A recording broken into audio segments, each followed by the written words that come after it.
Hello guys, आप सभी का मेरे YouTube चैनल पर स्वागत है गाइस। तो आज की हमारी श्रृंखला है सीडीपी की, जिसमें हम मॉक टेस्ट करा रहे हैं। सीडीपी के मॉक टेस्ट जो कि एग्जाम पॉइंट ऑफ व्यू से मोस्ट इंपॉर्टेंट है, और जो हमारा सीटेट आ रहा है उसके लिए मोस्ट इंपॉर्टेंट क्वेश्चन है। और इस वीडियो को मिस मत करना गाइस, ये जो प्रत्येक क्वेश्चन इसका बहुत ही ज़्यादा इंपॉर्टेंट है, और जो कि आपके टेट एग्जाम की जो सीटेट है गाइस, उसमें आपकी सफलता के लिए बहुत ही ज़्यादा कारगर साबित होगी। तो चलिए हम स्टार्ट करते हैं। इसमें हमारा पहला क्वेश्चन है, हम इधर उधर की बात ना करते हुए अपने क्वेश्चन पर आते हैं। तो हमारा पहला क्वेश्चन है, तो चलिए गाइस हम सीडीपी की श्रृंखला में आगे बढ़ते हैं, जिसमें हमारा पहला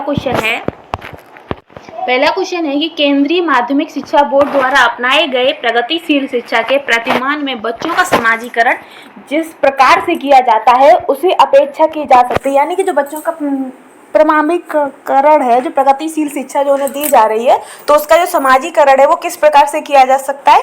तो उससे क्या अपेक्षाएं की जा सकती हैं कि वे सामूहिक कार्य में सक्रिय भागीदारी का निर्वाह करें तथा सामाजिक कौशलों को सिखाएं, या फिर वे समय नष्ट करने वाली सामाजिक आदतों प्रकृति का त्याग करें तथा सीखें कि किस प्रकार अच्छी श्रेणियां पाई जा सकती हैं, या फिर वे किसी बिना प्रश्न उठाए समाज के नियमों विनियमों का अनुपालन करने के लिए तैयार हो सकें, या फिर किसी भी प्रकार की सामाजिक पृष्ठभूमि होते हुए भी वे यह स्वीकार करें जो कि उन्हें विद्यालय द्वारा प्रदान किया जाता है। तो बच्चे का जो केंद्रीय माध्यमिक शिक्षा बोर्ड है गाइस, वो अपनाई गई प्रगतिशील शिक्षा के प्रतिमान में बच्चों का समाजीकरण किस प्रकार से किया जाता है, उससे क्या अपेक्षा की जा सकती है।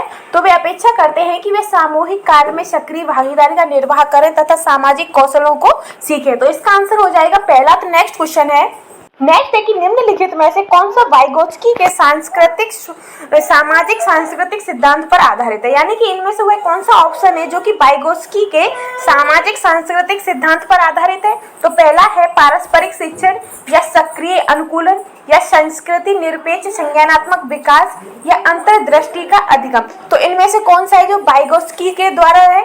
तो वो है पारस्परिक शिक्षण। जो पारस्परिक शिक्षण है उसके क्या कहते हैं, वाइगोत्स्की के सामाजिक सांस्कृतिक सिद्धांत पर आधारित है। कौन सा, पारस्परिक शिक्षण। तो इसका आंसर हो जाएगा पहला। नेक्स्ट क्वेश्चन है, नेक्स्ट है कि एक शिक्षिका अपनी कक्षा में कहती है कि सभी प्रकार के प्रदत्त कार्यों का निर्माण इस प्रकार से किया गया है कि प्रत्येक विद्यार्थी अधिक प्रभावी ढंग से सीख सके। अतः सभी विद्यार्थी बिना किसी अन्य सहायता से अपना कार्य पूर्ण करें। यह कॉलबर्ग के किस नैतिक विकास के चरण की ओर संकेत देता है। यानी कि जो ये कथन है और ये एक शिक्षक अपनी कक्षा में कहती है, तो ये जो कॉलबर्ग ने जो सिद्धांत दिया है नैतिक तर्कणा का, तो वो विकास की किस चरण की ओर संकेत देता है। तो पहला है कि औपचारिक चरण, या 5 सामाजिक संविदा पर, या फिर औपचारिक चरण 4 कानून और व्यवस्था पर, या पूर्व औपचारिक चरण दंड व परिवारजन पर, या फिर पूर्व औपचारिक चरण वैयक्तिक और विनिमय पर। नेक्स्ट क्वेश्चन है कि 14 वर्षीय वेदिका अपने आप में पृथक स्व नियंत्रित व्यक्ति की भावना को विकसित करने का प्रयास कर रही है। तो वह विकसित कर रही है, यानी कि एक 14 वर्षीय लड़की है देविका, वह अपने आप में ही पृथक स्व नियंत्रण व्यक्ति की भावना को विकसित करने का प्रयास कर रही है। तो वह क्या विकसित कर रही है गाइस। तो वह स्वायत्तता विकसित कर रही है, नियमों के प्रति घृणा, या किशोरावस्था, या अकड़पन, या परिपक्वता। तो वो किस चीज का विकसित कर रही है। तो वो विकसित कर रही है किसका। तो वह स्वायत्तता का विकास कर रही है। किसका, स्वायत्तता का। नेक्स्ट क्वेश्चन है, नेक्स्ट है कि प्रगतिशील शिक्षा के संदर्भ में निम्नलिखित में से कौन सा कथन जॉन ड्यूवी के अनुसार समुचित है। यानी कि इनमें से जो प्रगतिशील शिक्षा के संदर्भ में जो कथन है, तो इनमें से वह कौन सा कथन है जो कि जॉन ड्यूवी के अनुसार समुचित किया गया है। तो पहला है कि विद्यार्थियों को स्वयं ही सामाजिक समस्याओं को सुलझाने में सक्षम होना चाहिए, या फिर कक्षा में प्रजातंत्र का कोई स्थान नहीं होना चाहिए, या जिज्ञासा विद्यार्थियों के स्वभाव में अंतर्निहित नहीं है अपितु इसका कर्षण संवर्धन करना चाहिए, या फिर कक्षा में विद्यार्थियों का निरीक्षण करना चाहिए ना कि सुनना चाहिए। तो इनमें से कौन सा इसका आंसर सही हो जाएगा कि जो कि प्रगतिशील शिक्षा के संदर्भ में है और जॉन डीवी ने कहा है। तो जॉन डीवी ने कहा है कि विद्यार्थियों को स्वयं ही सामाजिक समस्याओं को सुलझाने में सक्षम होना चाहिए। यानी कि जो बच्चा है उसे खुद ही समाज की जो समस्या है उनसे सुलझने का और उन समस्याओं से सुलझने में खुद ही सक्षम होना चाहिए। ठीक है, जिसका आंसर हो जाएगा पहला। नेक्स्ट क्वेश्चन है, नेक्स्ट है कि भाषा अवबोधन से संबंधित विकार है। जो भाषा अवबोधन से संबंधित विकार होता है तो वो कौन सा है, तो वो पठन वैकल्य है यानी कि डिसलेक्सिया है, या चालाघात या अप्रेक्सिया है, या फिर वाक संबंध रोग है, या फिर भाषा घात है। तो भाषा अवरोधन से संबंधित जो विकार होता है उसे अफेसिया कहते हैं। क्या कहते हैं, अफेसिया, जो कि भाषा घात होता है। ठीक है गाइस, इसका आंसर हो जाएगा चौथा। नेक्स्ट क्वेश्चन है,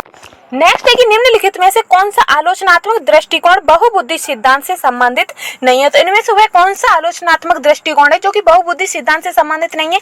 तो पहला क्वेश्चन है कि विभिन्न बुद्धियां भिन्न विद्यार्थियों के लिए विभिन्न पद्धतियों की मांग करती हैं, या फिर शोध आधारित नहीं है, या प्रतिभाशाली विद्यार्थी प्राय एक ही क्षेत्र में अपनी विशिष्टता प्रदर्शित करते हैं, या फिर इसका कोई अनुभवात्मक आधार नहीं है। तो इनमें से कौन सा होगा जो आलोचनात्मक दृष्टिकोण बहुबुद्धि सिद्धांत से संबंधित नहीं है। तो वो है कि प्रतिभाशाली विद्यार्थी एक ही क्षेत्र में अपनी विशिष्टता प्रदर्शित करते हैं, जबकि जो प्रतिभाशाली बच्चे होते हैं वो हर क्षेत्र में अपनी प्रतिभा दिखाते हैं। तो इसका जो नेगेटिव आंसर है वो हो जाएगा हमारा तीसरा, और यही इसका आंसर सही होगा। नेक्स्ट क्वेश्चन है, नेक्स्ट है कि बहुबुद्धि सिद्धांत को वैध नहीं माना जा सकता है, क्योंकि जो बहुबुद्धि सिद्धांत है उसे सही या वैध नहीं माना जाता है, क्योंकि सभी सात बुद्धियों को समान महत्व नहीं देता है, या फिर विशिष्ट परीक्षणों के अभाव में भिन्न बुद्धियों का मापन संभव नहीं है, या फिर यह केवल अब्राहम मैस्लो के जीवन भर के सुदृढ़ अनुभवात्मक अध्ययन पर आधारित है। तो इनमें से वह कौन सा है जो कि बहुबुद्धि सिद्धांत को वैध नहीं मानता है।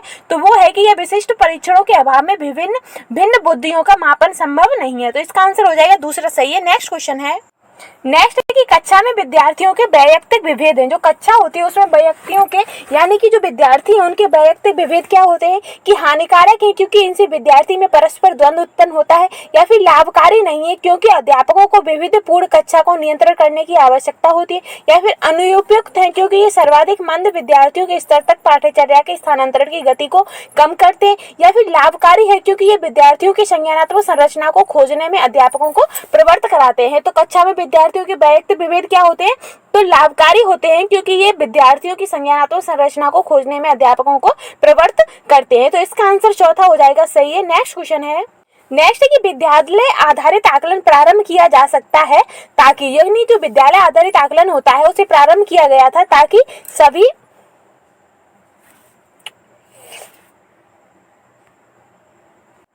तो विद्यालय आधारित आकलन प्रारंभ किया गया ताकि जो सभी विद्यार्थी हैं के संपूर्ण विकास को निश्चित किया जा सके, या फिर राष्ट्र में विद्यालय शिक्षा संगठनों की शक्ति का विकेंद्रीकरण किया जा सके, या फिर विद्यार्थियों की उन्नति की बेहतर व्याख्या के लिए उनकी सभी गतिविधियों के नियमित अवलेखन हेतु अध्यापकों की अभिप्रेरित किया जा सके, या फिर विद्यालय अपने क्षेत्रों में विद्यमान अन्य विभिन्न विद्यालयों की तुलना में प्रतियोगिता द्वारा अपनी विशिष्टता का प्रदर्शन करने हेतु अभिप्रेरित हो सके। तो जो विद्यालय आधारित आकलन प्रारंभ किया गया था, क्यों वो इसलिए प्रारंभ किया गया था ताकि जो विद्यालय है वो अपने क्षेत्र में विद्यमान अन्य विभिन्न विद्यालयों की तुलना में प्रतियोगिताओं द्वारा अपनी विशिष्टता का प्रदर्शन करने हेतु अभिप्रेरित हो सके। तो इसका आंसर हो जाएगा चौथा सही है। नेक्स्ट क्वेश्चन है, नेक्स्ट है कि निम्नलिखित में से कौन सा एक अन्य विकल्पों से संबंधित नहीं है। तो इनमें से वह कौन सा है जो कि अन्य से संबंधित नहीं है। तो पहला है कि किसी विषय पर विद्यार्थियों की प्रतिक्रिया को लेना, या फिर प्रश्नोत्तर सत्रों को संगठित करना, या प्रश्नोत्तरी परिचालन करना, या स्व आकलन के कौशल को प्रतिमानित करना। तो इनमें से वह कौन सा है जो कि अन्य विकल्पों से संबंधित नहीं है। तो वो है कि स्व आकलन के कौशल को प्रतिमानित करना। ये चौथा आंसर है, ये इसका सही आंसर है। नेक्स्ट क्वेश्चन है, नेक्स्ट है कि निम्नलिखित में से कौन सा प्रश्न अपने विशिष्ट क्षेत्र से ठीक तरह से मिला हुआ है। तो इनमें से वह कौन सा है जो कि मतलब आपस में सही मिलान है। तो पहला है कि पिछली रात दूरदर्शन पर दिखाए गए सुदर्शनशील क्रिकेट मैच में निर्णायक क्षण कौन सा था। तो ये है, या फिर दूसरा कि क्या आप अपने विद्यार्थियों को उनकी मूल्यांकन, यानी कि क्या हम अपने विद्यार्थियों की मूल्यांकन, तो ये होगा, या फिर जड़ी बूटियों के प्रयोग द्वारा चिकन अनुप्रयोग पकाने हैं तो कोई नई पाक विधि लिखिए, या फिर निर्धारित कीजिए कि दिए गए मापकों विश्लेषणों में से कौन सा मापक आपको उत्तम परिणामों को पाने में सर्वाधिक प्रवृत्त होगा। तो इनमें से कौन सा इसका आंसर सही होगा, तो वो होगा कि निर्धारित कीजिए कि दिए गए पैमानों मापकों में से जो, तो ये कैसा होगा, दिए गए मापकों में से विश्लेषण में से कौन सा मापक आपको उत्तम परिणामों को पाने में सर्वाधिक प्रवृत्त कर सकता है। तो इसका आंसर हो जाएगा चौथा सही है। नेक्स्ट क्वेश्चन है, नेक्स्ट है कि निम्नलिखित में से कौन सी सर्वाधिक प्रभावशाली विधि हो सकती है जो किसकी आपकी इस अपेक्षा को पूरी कर सके कि वंचित विद्यार्थी अपनी भागीदारी द्वारा सफल हो सके। तो वह कौन सी है कि पढ़ाए जाने वाले विषय में आप अपनी रुचि विकसित कर सके, या फिर आप उनकी सफलता हेतु उनकी क्षमता में विश्वास को अभिव्यक्त करें, या अपने लक्ष्य को महसूस करने के लिए बच्चों को अन्य बच्चों से प्राय तुलना करते रहना चाहिए, या फिर इस बात पर बल देना कि आपकी उनसे अच्छी उच्च अपेक्षाएं हों। तो जो एक प्रतिभाशाली विधि हो सकती है तो वो कौन सी हो सकती है कि आप उनकी सफलताओं हेतु उनकी क्षमताओं में विश्वास को अभिव्यक्त करें, यानी कि हम उन्हें बताएं कि जो उनकी सफलताएं हैं उनमें हमें उन पर विश्वास है, तो उन विश्वास को क्या करना है, अभिव्यक्त करना है। तो हम प्रगतिशील सर्वाधिक प्रभावशाली विधि हो सकती है। तो इसका आंसर हो जाएगा दूसरा सही है। नेक्स्ट क्वेश्चन है, नेक्स्ट है कि निम्नलिखित में से कौन सा विकासात्मक विकार का उदाहरण नहीं है। तो इनमें से वह कौन सा विकार है जो कि विकासात्मक विकार का उदाहरण नहीं है, तो वो है कि प्रमस्तिष्क घात। तो जो प्रमस्तिष्क घात होता है यानी कि हमारे मस्तिष्क में अगर कोई चोट लगती है तो वो हमारे विकास में को प्रभावित कर सकती है, तो हाँ कर सकती है। फिर है कि आत्मविमोह, तो ये भी है। फिर है कि पर अभिघात जन्य तनाव, या फिर न्यून अवधान सक्रिय विकास। तो इनमें से वह कौन सा है जो कि विकासात्मक विकार का उदाहरण नहीं है, तो वो है पोस्ट ट्रूमेटिक यानी कि पर अभिघातज्य तनाव। जो तनाव होता है वो हमारे विकासात्मक विकार को प्रभावित नहीं करता। ठीक है, तो इसका आंसर हो जाएगा तीसरा सही है। नेक्स्ट क्वेश्चन है, नेक्स्ट है कि बहुशिक्षण शोधीय तकनीकें वर्गीकृत अधिगम सामग्री, बहु आकलन तकनीकें तथा परिवर्तनीय जटिलता एवं सामग्री का स्वरूप निम्नलिखित में से किससे संबंध है। तो इनमें से यह किसका संबंध है, बहुशिक्षण शोध की तकनीकी और वर्गीकृत अधिगम सामग्री बहु आकलन तकनीकी। तो इनका किससे संबंधित है, तो ये उपचारात्मक शिक्षण से संबंधित है, या सार्वभौमिक अधिगम प्रारूप से संबंधित है, या विभेदित अनुदेशन से संबंधित है, या फिर पारस्परिक शिक्षण से संबंधित है। तो ये संबंधित है गाइस विभेदिक अनुदेशन से। कैसे, विभेदिक अनुदेशन से। तो इसका आंसर हो जाएगा तीसरा सही है। नेक्स्ट क्वेश्चन है, नेक्स्ट है कि निम्नलिखित में से प्रतिभाशाली अधिगमकर्ताओं के लिए क्या समुचित है। तो इनमें से वह कौन सा आंसर है गाइस जो कि प्रतिभाशाली अधिगमकर्ता के लिए सबसे ज्यादा समुचित या फिर उचित होगा। तो पहला है कि वे सदैव अन्यों का नेतृत्व करते हैं और कक्षा में अतिरिक्त उत्तरदायित्व ग्रहण करते हैं, या फिर वे अन्यों को भी कुशल प्रभावी बनाते हैं तथा सहयोगी अधिगम के लिए आवश्यक है, या फिर अपनी उच्च स्तरीय संवेदनात्मकता के कारण वे भी भिन्न श्रेणी पा सकते हैं, या फिर बुनियादी तौर पर उनकी मस्तिष्क की शक्ति के कारण ही उनका महत्व होता है। तो इनमें से वह कौन सा आंसर है जो कि प्रतिभाशाली अधिगमकर्ता के लिए सबसे अच्छा है, तो वो है कि वे अपनी उच्च स्तरीय संवेदनात्मकता के कारण वे भी निम्न श्रेणियां पा सकते हैं। तो इसका आंसर हो जाएगा तीसरा सही। नेक्स्ट क्वेश्चन है, नेक्स्ट है कि विद्यालय में समावेशन मुख्यतः केंद्रित होता है। तो जो विद्यालय होते हैं उनमें जो समावेशन होता है तो वो मुख्यतः कैसे केंद्रित होता है कि वे केवल नियोगी छात्रों की आवश्यकताओं को पूरा करने पर, या फिर विशिष्ट श्रेणी वाले बच्चों के लिए अति सूक्ष्म प्रावधानों का निर्माण पर, या फिर संपूर्ण कक्षा में कीमत पर नियोग्य बच्चों की आवश्यकताओं को पूरा करने पर, या फिर विद्यालयों में निरक्षर अभिभावकों की शैक्षिक आवश्यकता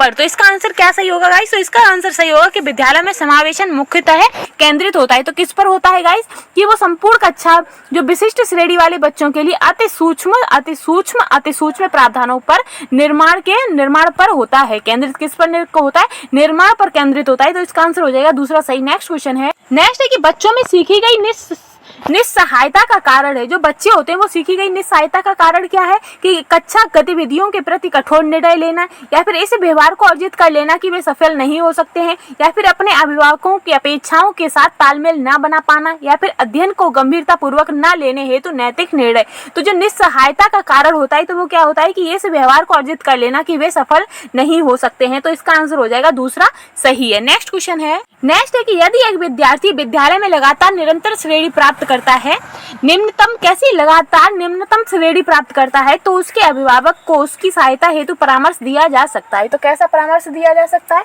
कि उन्हें मोबाइल फोन, चलचित्र या मिक्स खेल हेतु अतिरिक्त काल पर रोक लगाएं, या फिर वह अध्यापकों को घनिष्ठ संगति में कार्य करें, या जो भली भांति शिक्षा नहीं ले पाए हैं उनकी जीवन संबंधी कठिनाइयों का वर्णन करें, या फिर घर पर उनको परिश्रम पूर्वक कार्य करने पर बल दें। तो एक जो विद्यार्थी है जो विद्यालय में निम्न स्तर पर श्रेणी प्राप्त कर रहा है, तो उसका जो उसके अभिभावक हैं वो उसकी सहायता कैसे कर सकते हैं? तो वो उसकी सहायता कर सकते हैं कि अध्यापकों की घनिष्ठ संगति से कार्य करें। कैसे करें? तो वो टीचरों से पूछे कि हम ऐसा क्या करें, तो वो टीचरों से क्या कहते हैं, बच्चों की सलाह मशवरा करते रहे, तो वो बच्चों के लिए सबसे अच्छा परामर्श रहेगा। तो इसका आंसर हो जाएगा दूसरा सही है। नेक्स्ट क्वेश्चन है, नेक्स्ट है कि परीक्षा में तनाव निष्पादित को प्रभावित करता है। यह तथ्य निम्नलिखित में से किस प्रकार के संबंध को स्पष्ट करता है? यानी कि जो तनाव है वो परीक्षा को क्या कहते हैं, जो परीक्षा में तनाव होता है वो निष्पादित को प्रभावित करता है। तो ये तथ्य किससे संबंधित है? तो ये तनाव विलोपन से संबंधित है, या फिर संज्ञान भावना से संबंधित है, या निष्पत्ति चिंता से, या संज्ञान प्रतियोगिता से। तो इसका आंसर क्या हो जाएगा? इसका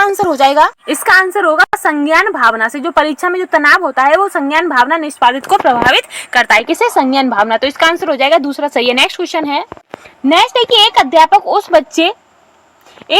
उस बच्चे के साथ परामर्श करते हैं जिसकी निष्पत्त्यात्मक प्रगति एक दुर्घटना के पश्चात अनुकूल नहीं है। निम्नलिखित में से कौन सी प्रक्रिया विद्यालय में परामर्श के लिए सबसे बेहतर हो सकती है? तो इनमें से कौन सी है जो सबसे बेहतर हो सकती है? तो यह अपने विचारों द्वारा खोज करने हेतु लोगों को आत्मविश्वास का निर्माण करता है, या फिर यह एक उपशामक उपाय है ताकि लोग अपने को आरामदायक महसूस कर सकें, या फिर विद्यार्थियों को भविष्य के विकल्पों को चुनने हेतु एक अच्छा संभावित परामर्श दे, या फिर एक कार्य को केवल अनुभवी कुशल व्यवसायी विशेषज्ञ से कराया जा सके। तो एक अध्यापक उस बच्चे के साथ कैसे परामर्श करते हैं जिसकी क्या कहते हैं, किसी दुर्घटना के साथ उसका जो व्यवहार है वो अनुकूल नहीं है, तो उसे क्या करेंगे, हाँ वो है अपने विचारों द्वारा खोज करने हेतु लोगों में आत्मविश्वास का निर्माण करेंगे। तो इसका आंसर पहला हो जाएगा सही। नेक्स्ट क्वेश्चन है, नेक्स्ट है कि इनमें से कौन सा सिद्धांत कारक यह मत स्पष्ट करता है कि बच्चे अपनी वृद्धि और विकास हेतु कठोर अध्ययन करते हैं? तो ये किसने कहा है कि जो बच्चे होते हैं वो अपने वृद्धि और विकास के लिए कठोर अध्ययन करते हैं? मैस्लो ने कहा है, या बंडूरा ने, या स्क्रिन ने, या पियाजे ने?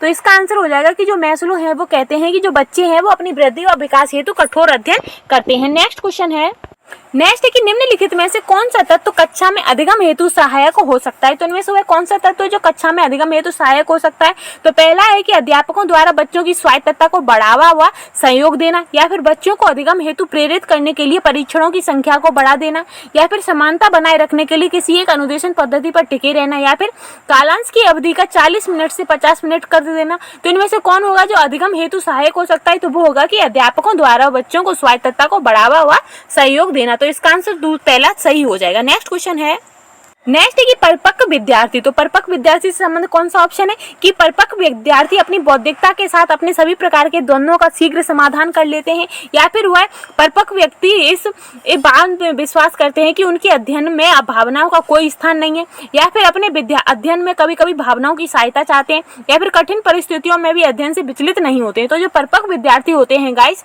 वो अपनी बौद्धिकता के साथ सभी प्रकार के द्वंद्वों का शीघ्र समाधान कर लेते हैं। तो इसका आंसर क्या हो जाएगा?